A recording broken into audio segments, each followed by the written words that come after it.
জল নিয়েছি, জলের তেল দিয়ে দেবো অল্প করে, আর দিয়ে দেবো নুন। জলটা একটু ফুটলে চাউমিনগুলো দিয়ে দেবো।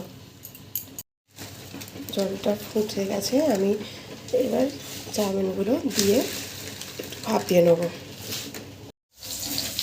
একটা মাংসের টুকরোকে ভেজে নিয়েছি, এটা আমার ভাজা হয়ে গেছে।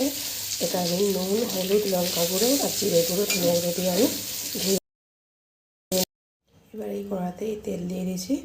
আমি এতে দিয়ে দেবো একে একে রসুন কুচো, পেঁয়াজ কুচো, রসুন কুচো, পেঁয়াজ কুচো আর লঙ্কা কুচো দিয়েছি, এটাকে আমি ভেজে নেব।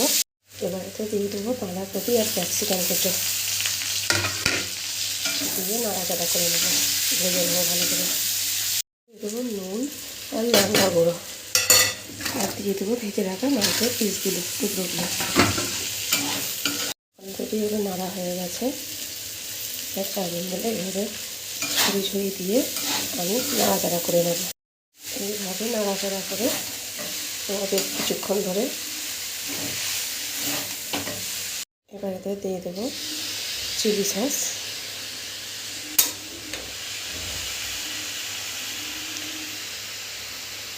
দিয়ে দেবো টমেটো কেচাপ, আর দিয়ে দেবো গ্রিন চিলি সস।